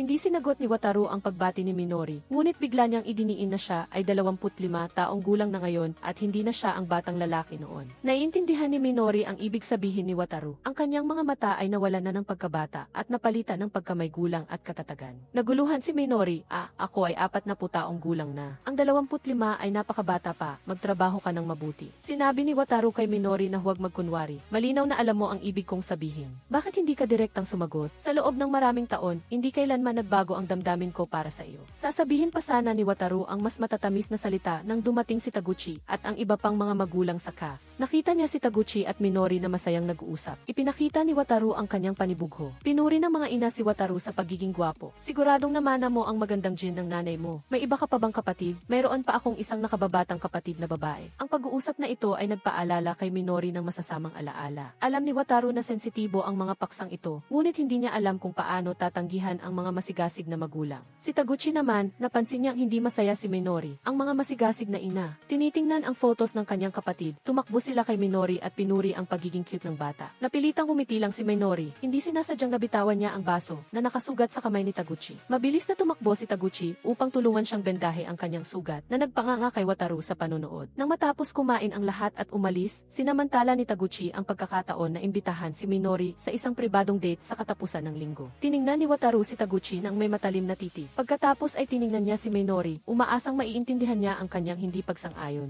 Ngunit sumang-ayon si Minori, salamat, makikipag-ugnayan tayo sa telepono ha? Inaasahan ko iyon. Si Wataru ay halos maiyak sa kahihiyan. Umalis siya nang may pagkadismaya, salamat sa pag-imbita. Maligayang pagdating sa iyong pagbabalik. Inakala ni Minori na atras si Wataru. Hindi niya inasahan na habang isinasara niya ang store sa gabi, bigla siyang nakaramdam ng malamig na hangin na humihip sa kanyang likuran. Nanlamig siya, bumalik si Wataru nang may pagtatampo. Maaari bang huwag mo na akong abalahin? Umaasa si Minori na ituturing lang siya ni Wataru bilang magulang ng isang estudyante. Bilang isang guro, ayaw niyang magkamali ng pagkakaintindi ang iba. Sinabi ni Wataru na hindi niya matatanggap na makikipag-date si Minori kay Taguchi. Wala itong kinalaman sa iyo. May kinalaman ito. Nakita ko ang sitwasyon ninyo, Minori. Guro Wataru, gusto kong magsimula ng bagong buhay dito. Gusto kong malaman pa ang tungkol sa kanya, si Taguchi. Gustong ipagpatuloy ni Wataru ang pag-aagawan. Ngunit biglang umuwi si Tsubasa. Ang kapaligiran ay naging awkward. Kinailangan muna ni Wataru na umatras. Sa katapusan ng linggo, isinara ni Minori ang store sa loob ng isang araw para makipag-date kay Taguchi. Sumuporta si Tsubasa sa kanyang ina, matutulog ako sa bahay ng kaibigan ko ngayong gabi. Huwag kang mag-alala sa akin, masinabi ni Taguchi na napakatanda na talaga ng mga bata ngayon. Ganoon din ang sinabi ng kanyang anak. Sa pagkakita sa kanyang anak na lumalaki na, gusto talaga ni Taguchi na makahanap ng isang ina para sa kanya. Dahil sa puberty na ang kanyang anak, magkakaroon ng maraming bagay na mahirap pag-usapan sa kanyang ama. Bagaman sumang-ayon siyang makipag-date kay Taguchi, hindi planong sumulong agad ni Minori. Sinabi niya kay Taguchi ang tungkol sa kanyang nakaraan. Ako ay isang taong may madilim na panloob at nagtatanim ng galit. Marahil ay hindi ako karapat-dapat sa kaligayahan.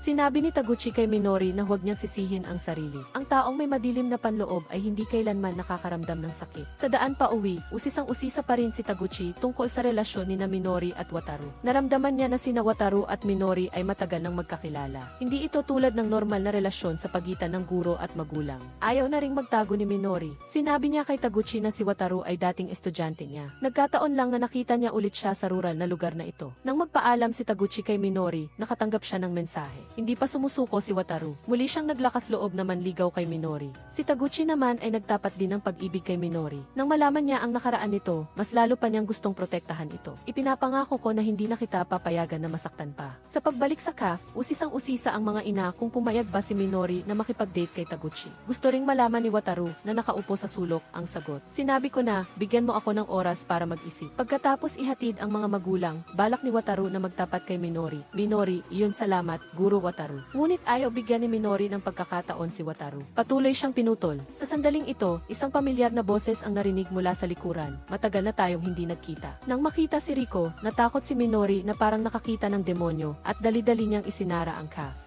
Hindi pa siya handa na harapin ang biglaang sitwasyon na ito. Naglakas loob ka na naman na akitin ang anak ko sa likod ko. Sa pagkakataong ito, hindi kita patatawarin. Hindi komportable si Wataru sa biglaang pagbisita ng kanyang ina. Pakiramdam niya ay sinusubaybayan siya. Hindi maintindihan ni Rico kung anong salamang ka mayroon si Minori na pagkatapos ng 7 taon, hindi pa rin siya makalimutan ng kanyang anak. Sinabi niya kay Wataru na maging matino. Ang relasyon na ito ay mali at hindi nararapat na ipaglaban. Si Minori ay ang ex-wife ni Yudai. Nakatatak na ang bagay na ito sa inyong relasyon. Naiintindihan din ni Wataru, ngunit ayaw niya itong tanggapin. Bakit kailangan kong dalhin ang mga pagkakamali ng aking mga magulang? Bumalik siya sa cafe at humingi ng tawad kay Minori. Nag-ingat na ako, ngunit nalaman pa rin ni Mama na nandito ako. Tiyak na naabala ka, marahil dahil sa takot na mawala ang kanyang tanging suporta. Mas lalo pang mahigpit na kinokontrol ng nanay niya ang kanya sa loob ng 7 taon. Hindi siya pinapayagang makipag-ugnayan sa sinumang babae. Ngayon, ang kanyang nakababatang kapatid ay 7 taong gulang na at hindi na niya kailangang alagaan. Kaya, nagtago siya sa kanyang ina at pumunta sa lungsod na ito. Ngayon, sa wakas ay makakabuhay na siya ng sarili niyang buhay. Tila naintindihan ni Minori ang ibig sabihin ni Wataru, ngunit hindi siya makasagot. Akma na sana siyang aalis. Hinila siya ni Wataru at mahigpit siyang niyakap. Naiintindihan niya ang sitwasyon ni Minori. Hindi siya nagmadali na makakuha ng sagot. Umaasa lang siya na tutuparin ni Minori ang kanyang pangako 7 taon na ang nakalipas. Pagkatapos mong makapasa sa college, samahan mo akong pumunta sa aquarium sa Kanagawa Prefecture. Minsan lang, sapat na. Maaari mo ba akong harapin ng seryoso? Nakikita ang tapat na mga mata ni Wataru. Hindi alam ni Minori kung paano siya tatanggihan.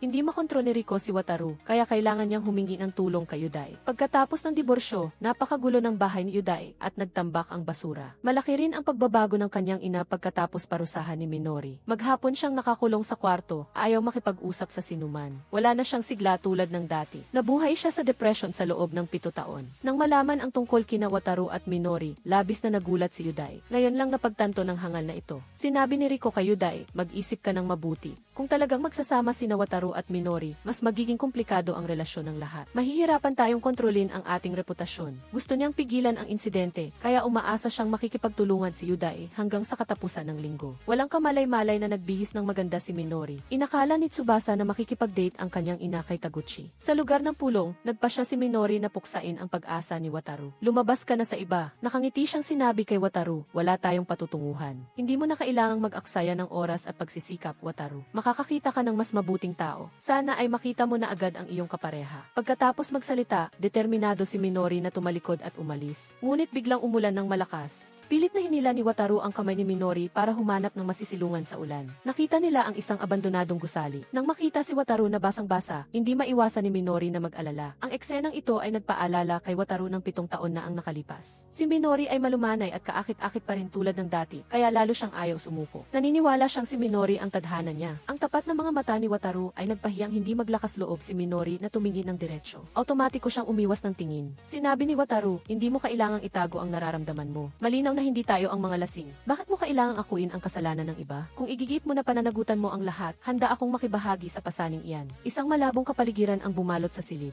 Kasabay ng pagkalunod ng dalawa sa kanilang mga damdamin, isang tawag sa telepono ang sumira sa lahat. Natuklasan ni Tsubasa na hindi nagde-date ang kanyang ina kay Taguchi ngayon. Sa pahintulot ni Taguchi, tinawagan niya si Minori upang sabihin na umuwi na siya ng maaga dahil umuulan pa rin ng malakas. Ang tawag na ito ay nagpanalo sa katinuan ni Minori laban sa kanyang nararamdaman. Nagmamadali siyang nagpaalam kay Wataru at tumakas. Ang damdaming naipon sa loob ng 7 taon ay tuluyang nalantad. Hindi niya alam kung paano haharapin si Wataru o kung paano sasagutin ang pagtatapat ni Taguchi. Habang nag-aalangan si Minori, kusang sinabi ni Taguchi na nakita niya si Wataru na niyayakap si Minori noong araw na iyon, ngunit itatago niya ito bilang sekreto. Lubos siyang nagtataka sa relasyon ninyo ni Professor Wataru. Wala nang nagawa si Minori kundi sabihin ang buong katotohanan kay Taguchi. Pagkatapos marinig ang lahat, lalong naawa si Taguchi kay Minori. Naniniwala siyang hindi kailangang akuin ni Minori ang kasalanan ng mag-isa. Tulad mo, ako rin ay naging biktima ng pagtataksil. Naiintindihan ko ang sakit na iyan. Hindi mo na kailangang pahirapan pa ang sarili mo. Naiintindihan ni Minori ang ibig sabihin ni Taguchi. Ang ibig sabihin niya ay kung pipiliin niya si Wataru, hindi siya magiging masaya. Hinarap ni Tsubasa si Wataru at hiniling na tigilan na niya ang paggulo sa buhay ng kanyang ina. Noong araw na iyon, palihim siyang nakinig sa pag-uusap ng kanyang ina at ni Wataru. Bagamat hindi niya lubos na naunawaan ang nilalaman, naramdaman niya na labis na nalulungkot ang kanyang ina. Ayaw niyang makita ang kanyang ina na malungkot. Kaya naman, nakiusap siya kay Wataru na huwag nang guluhin pa ang kanyang ina. Ang eksenang ito ay kahawig ng nangyari noon, nang pilit niyang pinahinto si Yuday sa pakikipag-ugnayan sa kanyang ina. Kung patuloy mo pang guguluhin ang aking ina, poprotektahan ko siya sa kahit anong paraan. Samantala, habang hindi alam ni Minori kung paano haharapin ang mga kaguluhang ito sa pag-ibig, lalo siyang natakot dahil sa isang anonymous letter. Sa pag-iisip ni Minori, ang mga taong nakakaalam lang ng relasyon nila ni Wataru sa kasalukuyan ay sina Taguchi, Riko, at Tsubasa. Mukhang si Taguchi ang pinakamalamang na sumulat ng liham. Nanlumo si Minori. Nagtiwala siya kay Taguchi kaya isinabi niya ang kwento sa kanya. Bakit mo ginawa ito? Dinampot ni Taguchi ang liham na nagpapakita ng inosenteng mukha. Bagamat alam ko ang sikreto na ito.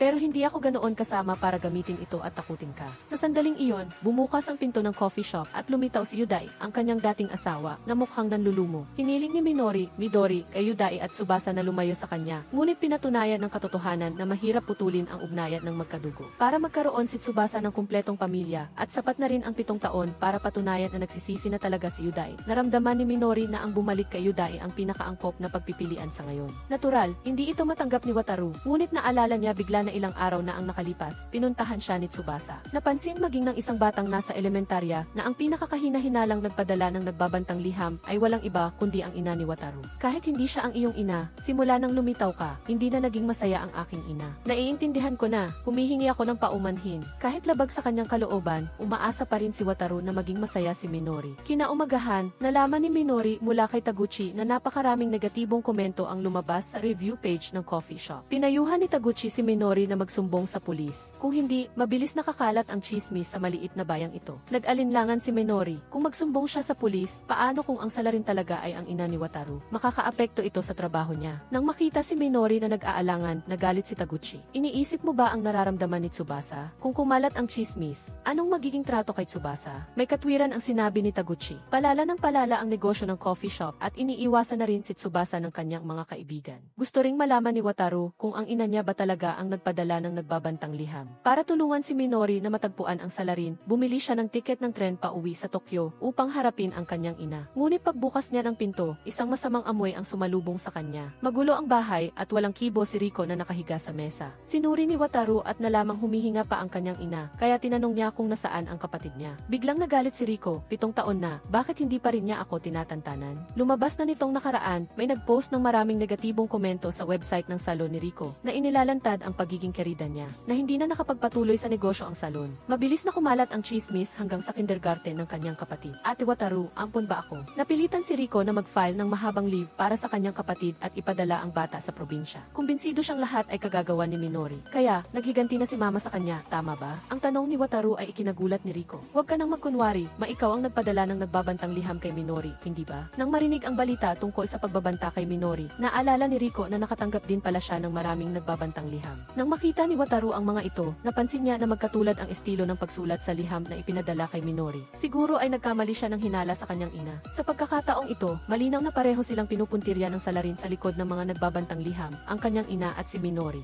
Gustong sirain silang dalawa. Gusto na sana niyang ipaalam ito agad kay Minori, ngunit pinigilan siya ni Riko. Nawala na ang lahat kay Riko. Ayaw na niyang mawala pa ang kaisa-isang anak na lalaki niya. Patawad, hindi na ako maninirahan kasama mo. Nagpasya si Wataru na tumira mag-isa, kahit man lang hanggang sa magbago si Riko. Sa pag-uwi niya sa pagkakataong ito, kahit hindi niya natagpuan ang salarin, natukoy niya man lang na kinamumuhian ng salarin sina Minori at ang kanyang ina at gustong sirain silang dalawa. Sa pag-iisip ni Wataru, napansin niyang kahina-hinala si Yudai. Posibleng ginamit niya ang opinyon ng publiko para pumayag si Minori na bumalik sa kanya. Kaya, pinuntahan niya ang bahay ni Yudai. Ang nagbabantang liham para kay Minori ay gawa-gawa mo lang, hindi ba? Hindi ba? Sa harap ng akusasyon ni Wataru, nagpakita si Yudai ng pagtataka. Wala akong dahilan para saktan pa si Minori. Ngunit naniniwala si Wataru na sa mundong ito, ang mga taong nakakaalam na ang kapatid niya ay anak sa labas ay mabibilang lang sa daliri. Naramdaman din ni Yudai na may punto si Wataru. Sa sandaling ito, biglang bumukas ang pinto ng kwarto ng kanyang ina na matagal nang may autism sa loob ng 7 taon. Talaga?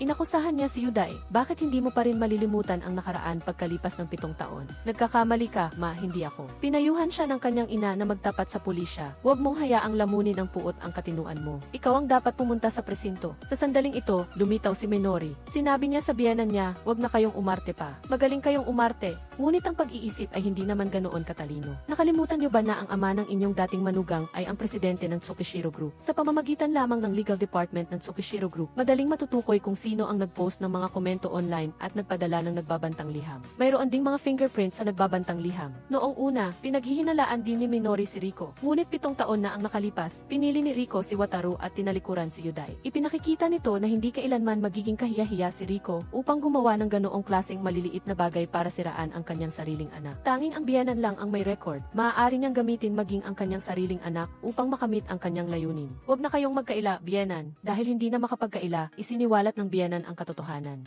Naniniwala siya na ang lahat ay ani lang ng itinanim niya. Lahat ng ito ay dahil sa iyo. Dahil sa iyo, nabuhay ako sa impyerno sa loob ng 7 taon. Hindi ako makahanap ng trabaho at saan man ako magpunta, ako ay kinukutya ng mga tao. Lagi kong tinatanong sa sarili ko kung bakit ako nauwi sa ganito. Pagkatapos ay naunawaan ko na lahat ay dahil sa iyo. Hindi maintindihan ni Wataru ang motibo ng kanyang ina sa paghihiganti kay Rico. Nang marinig ang pangalan ni Rico, lalong nagalit ang biyenan. Malinaw na nagtaksil sina Yudai at Rico. Bakit pagkalipas ng 7 taon, hindi man lang naparusahan si Rico? Nagsasaya pa rin siya sa kanyang negosyo sa salon. Sa puntong ito, naniniwala ang biyenan na si Yudai ang salarin. Noong araw, kung sumunod lang siya sa plano ko at pinakasalan si Minori, puno lang ng pag-ibig ang isip niya. Makikipagrelasyon pa kay Rico. Huwag mo akong tawaging ina. Na-record ko na ang lahat. Sinabi ni Minori sa biyenan na magtapat na lang sa pulisya. Dahil hindi matanggap ang pagkatalo, kinuha ng biyenan ang kutsilyo sa lababo at sinaksak si Minori. Mabilis na sumugod si Wataru upang protektahan si Minori at sinalo ang saksak. Hindi inaasahan, hindi lang pala may skill na teleportation si Wataru. Ida, maaari rin pala siyang sumalo ng saksak ng walang armas. Huwag mo na itong gawin pa, sabi ni Wataru, Ida, na ang lahat ay ani lang ng kanilang itinanim. Mawawalan lang kayo ng trabaho at social status. Basta't talikuran ang puot, maaari pa ring maging maayos ang lahat. Ngunit matigas pa rin ang ulo ng biyenan, tumangging umamin ng kasalanan at umalis. Pagbaba niya, nakasalubong niya si Id Tsukishiro. Sinabi niyang hindi niya inaasahan na ganoon katigas ang ulo ng biyenan.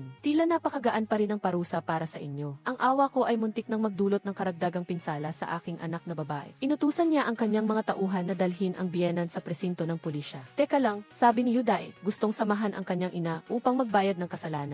Bago umalis, humingi siya ulit ng tawad kay Minori. Marahil sa sandaling isinalo ni Yudai ang saksak, napatawad na siya ni Minori. Ngunit alam nilang dalawa na hindi na maaaring bumalik ang lahat sa dati. Nangako si Yudai kay Minori na sisiguraduhin niyang pamamahalaan niya ang kanyang ina sa hinaharap at hindi niya napapayagang manakit pa ng kahit sino. Hindi na rin siya magpapakita kay Tsubasa at hindi na makakaapekto sa buhay niya. Yudai, mabuhay ka ng maayos. Ang pangyayaring ito ay hindi lang nagpakita kay Minori ng taos pusong pagsisisi ni Yudai, kundi ang kabayanihan ni Wataru ay labis ding nakaantig sa kanya. Nagdesisyon siyang bigyan si Wataru ng pagkakataon. Ngunit nang magsasalita na sana siya, tumawag si Rico at nagbanta na papatayin si Wataru. Nang makarating sila sa rooftop, isang pares na lamang ng sapatos ang natira sa sahig. Nag-aalalang tumingin si Wataru sa ibaba. Huli na ang lahat, hindi naman tumalon si Rico. Gusto lang niyang subukan kung nagmamalasakit pa sa kanya si Wataru. Ang galing ko umarte, hindi ba? Ha, ha, ha! Mukhang medyo magulo ang isip ni Rico. Sabi niya, ang mga mata ni Wataru ay katulad ng sa kanyang ama, na nangangahulugang ang lalaking nanloko sa damdamin niya noong kolehiyo. Noong panahong iyon, inakala niyang magsasama sila habang buhay. Hindi niya inaasahan na ganoon kasama ang mga lalaki. Matapos niya akong mabuntis, tumakas siya. Nang makita ko siyang muli, may bago na siyang kasintahan. Galit na galit ako sa kanya, gusto ko siyang patayin maging sa panaginip ko. Ang kalagayan ni Rico ay nagpaalala kay Minori sa kanyang sarili. Sa sandaling ito, taos puso siyang nakiramay kay Rico. Sa huli, lahat tayo ay kaawa-awang babae na sinaktan ng mga lalaki na tuluyang nilamon ng puot. Wataru, ikaw na lang ang natitira sa akin. Ayaw nang mawala ni Rico si Wataru. Noong taon na iyon, pinili niya ang kanyang anak at tinalikuran si Yudai. Hinihiling ko na sana ay piliin mo ako, anak. Ngunit hindi pa rin pinatawad ni Wataru ang kanyang ina. Hindi mo kailanman tinanong ang sarili mo kung gaano mo sinaktan si Ate Minori. Nang makita na kinakampihan ng anak si Minori, nagwala ulit si Rico. Bakit ako lang? Naniniwala siya na hindi siya ang nagkusang loob na mang-akit kay Yudai. Naloko rin siya ng mga matatamis na salita. Isa lang akong babaeng umibig. Pagkatapos kong malaman ang totoong mukha ni Yudai, hindi ako nag-atubiling umatras. Ngayon, bakit inaagaw ni Minori ang anak ko? Nang makita ni Minori si Rico na wala sa kontrol, dahan-dahan siyang lumapit. Anong gagawin mo? Sasaktan mo ba ako o itutulak mo ako pababa? Sige, gawin mo. Tutal, ang buhay ko ay. Biglang niyakap ni Minori si Rico. Sinabi niya na naiintindihan niya ang nararamdaman ni Rico. Pareho silang nasaktan ng mga lalaki at tuluyang nilamon ng puot. Pero ngayon, naiintindihan ko na ang paghihiganti ay nagdudulot lamang ng kapwa sakit at walang kabuluhan. Walang panalo sa labanan na ito. Pareho tayong naparusahan at dinamay pa natin sina Tsubasa at Wataru. Sinaktan natin ang pinakamahalagang tao sa ating buhay. Kaya, pinayuhan ni Minori si Rico na talikuran na ang puot. Kung gayon, ano ang dapat kong gawin? Hindi rin alam ni Minori kung paano sasagutin ang tanong ni Rico. Lumapit si Wataru at niyakap ang kanyang ina. Matuto kang alagaan ang sarili mo, makahit walang lalaki, maaari pa ring mamuhay ng maayos ang isang babae. Mabuhay ka ng matatag. Si Rico na lang ang nag-iisang nanatiling sugatan sa mundo. Pagbalik sa bayan, pinayuhan ni Taguchi si Minori na kalimutan na ang nakaraan. Tapos na ang lahat, hayaan mo na. Hindi mo kailangang pahirapan ang sarili mo. Sa oras lamang na magbukas ka sa hinaharap, makikita mo ulit ang kaligayahan. Magkasama tayong maging masaya, ha? Ang mga salita ni Taguchi ay nagpamulat kay Minori. Nagpasya siyang tanggapin si Wataru. Inamin niyang matagal na niya itong mahal. Kaya naman, sinadya niyang ilayo ang sarili niya. Ang totoo, gusto kita. Gusto kita palagi. Tumayo si Wataru, naiiyak sa tuwa at niyakap si Minori. Nangako siyang poprotektahan niya si Minori habang buhay. Mahal kita. Ako rin, mahal kita. Mahal kita. Ako rin. Sinabi ni Wataru kay Minori na bigyan siya ng oras. Gusto kong bumalik sa syudad para paunlarin ang sarili ko. Upang maging mas malakas, nang sa gayon ay maprotektahan kita. Gusto na sana siyang paalalahanan ni Minori na mayaman siya at hindi kailangang magpakahirap ng ganoon. Ngunit dahil sa kasigasigan niyang matuto, hindi niya magawang sirain ang sigla nito. Sige na, mabilis lumipas ang panahon at 1 taon na ang nakalipas. Habang binibisita ang puntod ng kanyang ina, nakita ni Minori, Midori, si Tsukishiro. Nagtataka siyang nagtanong tungkol sa kasalukuyang kalagayan ng kanyang biyenan. Nagulat si Tsukishiro, bakit ka pa nagmamalasakit sa taong paulit-ulit na nagtangkang manakit sa iyo? Dahil naging pamilya pa rin kami. Bagamat dinala niya ang biyenan sa presinto noong araw na iyon, hindi naman niya ito kinasuhan, kaya pinalaya ito at inupahan ni Tsukishiro. Umaasa ako na magbabago siya. Pero sinabi ni Tsukishiro kay Minori, may mga tao na hindi na magbabago. Magbabago siya, tulad mo. Pagkatapos niyang magsalita, tumawag ang tauhan at iniulat na nagulo na naman ang biyenan at dinala na. May mga tao na paulit-ulit na lang naulitin ang mga pagkakamali. Ang totoo, matagal ko na itong naunawaan. Tinalikuran na rin ni Rico ang puot at nagsimula ng bagong buhay. Nagtatrabaho ng gusto si Yudae para kumita ng pera para buhayin ang 2 anak. Maayos na ang lahat. Maaga namang pumasok sa rebellious phase si Tsubasa. Nagsimula siyang maingayan sa sobrang pag-aalala ni Minori. Ngunit nang makita niya ang anak ni Taguchi, nagbago siya. Ang tagal na kitang hinintay. Magandang umaga. Ito ang simula ng pag-ibig. Ang matalik na kaibigan ni Minori ay naging isang matagumpay na abogado. Hindi nagtagal, nakatapos na rin sa pag-aaral si Wataru at bumalik. Maligayang pagbabalik sa bahay. Ngayon, ang Japanese drama na Tilde Mother-in-Law Ruins the Family ay opisyal nang natatapos. Gusto kong ipahayag ang aking taos-pusong pasasalamat sa inyong lahat. Sa loob ng 3 buwan, ang inyong suporta at mainit na pagtanggap ay naging malaking inspirasyon para sa amin. Umaasa kami na ang drama ay nagbigay sa inyo ng malalim na emosyonal na sandali at tapat na naglarawan ng mga komplikadong ugnayan ng pamilya at ang mga damdaming hindi maipahayag. Bawat sandali, bawat karakter sa drama ay binuo ng may pagmamahal at dedikasyon at ang inyong mga tugon ang pinakamahalaga naming gantimpala. Muli, salamat sa pagsama sa amin sa paglalakbay na ito. Umaasa kami na magkikita pa tayo sa mga susunod na drama. Naway maging maayos ang lahat sa inyo.